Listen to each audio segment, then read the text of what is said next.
Breaking tonight, Hillary Clinton apologizes after insulting Trump voters on the campaign trail in New York City. Hello and welcome to Justice. I'm Judge Jeanine Pirro. Thanks for being with us tonight.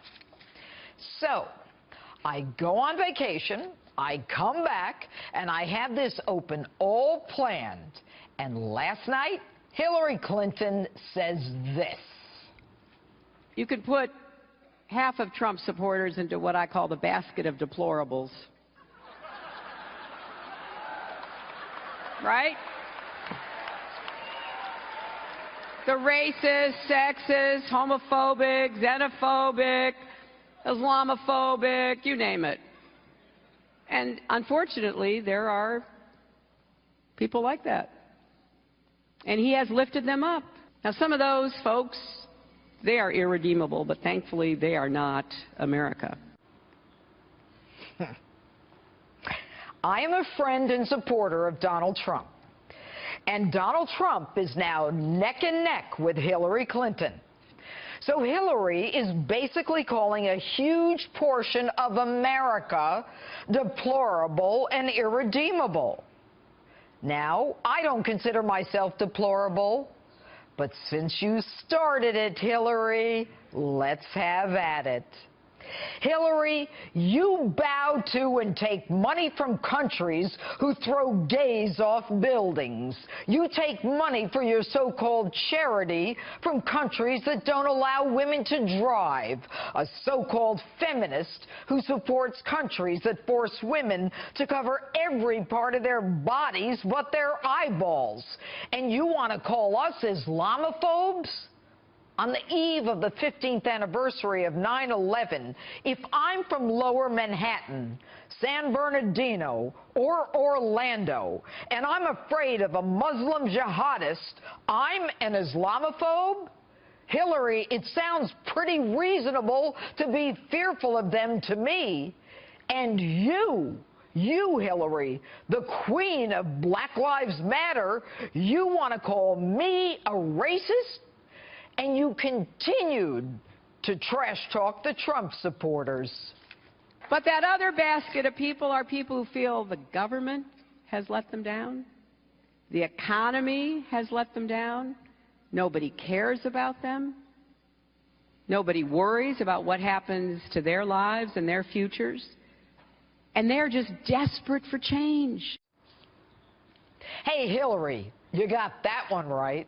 We are desperate for change, and you sure ain't it. You are as establishment as it gets.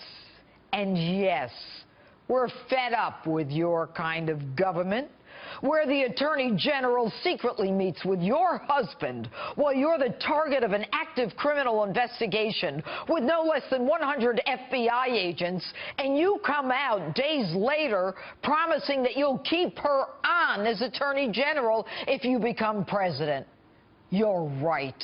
We're fed up with your kind of government where the destruction of subpoenaed evidence with hammers and bleach bit and delete buttons are tolerated, where you simply ignore subpoenas and you destroy federal documents, where the head of the FBI, when called upon to explain before Congress why you're not being charged with a myriad of federal felonies, is so outclassed and so outlawyered that a 5-year-old could write an indictment based upon federal crimes. You're, Hillary, so right. We are fed up. And Hillary, since you started the name-calling, Hillary, you are a liar, and a pathological one at that.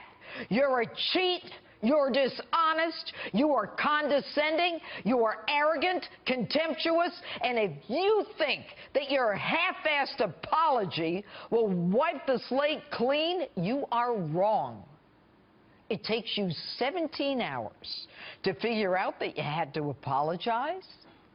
The ordinary people, Hillary, the people who have to follow the law, who have no choice but to pay their taxes, who have to work 2 and 3 jobs, who fight for all of us, many of whom come back with fewer limbs, don't want a president who hates us. We don't want a president who thinks that we're deplorable. And on this, the eve of the worst terror attack on this great nation's soil by Islamic terrorists, I can't trust a president who doesn't think that I'm worthy of being an American. And that's my open.